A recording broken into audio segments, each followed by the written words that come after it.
Hi friends, welcome back to my channel Karthik. This is Vinod. ఈరోజైతే మోసం అద్దరిపోయింది ఫ్రెండ్స్. ఆ ఈవినింగ్ అయితే మాత్రం భలే వర్షం పడుతుంది, బట్ కరెంట్ మాత్రం తుస్ అయింది మాకు మాత్రం. ఇంకా కరెంటు పోతే మనం ఆగుతామా? పక్కనే బయటనైతే సన్నిరాయి ఉంది. దెన్ ఇంకా దాంట్లో తీసుకెళ్ళి ఉల్లిపాయ రుబ్బేస్తున్నాను. ఉల్లిపాయ, ఆనియన్, టమాటో రుబ్బేసుకోవడమే. వెదర్ చూడండి ఎంత కూల్గా చాలా బాగుంది కదా ఫ్రెండ్స్. నాకు ఇందులో వేడి వేడి చేపలు వండుకొని తింటే ఉంటుంది. ఆహా, ఇందాక లైవ్లో కూడా మీరు అందరూ అడిగారు కదా చేపలు అని చెప్పారు. సో నాకు కూడా ఈరోజు చేపలు తినాలనిపించింది. ఇంకా ఆరుబయట తీసుకొచ్చి సన్నిరాయిలో పెట్టి ఉల్లిపాయ టమాటా రుబ్బేశాను. కరెంటు పోయింది, మాకు కరెంట్ అయితే లేదు. ఇంకా చూసుకోవాలి, దాంతో కుస్తీ పట్టానమాట దానిసేపు అయితే మాత్రం.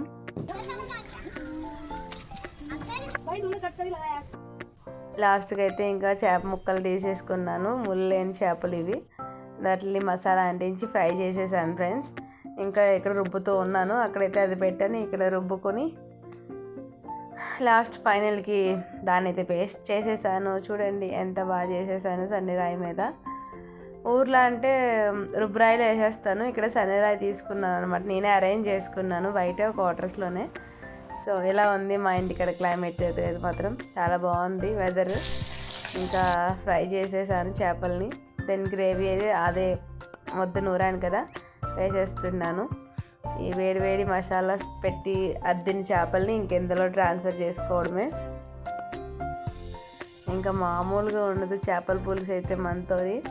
చాలా అంటే చాలా బాగుంటుంది. మేమైతే ఈరోజు ఈ ఈవినింగ్ ఇలా ఎంజాయ్ చేస్తున్నాం. మీరు ఎలా ఎంజాయ్ చేస్తారో కామెంట్ చేయండి ఫ్రెండ్స్.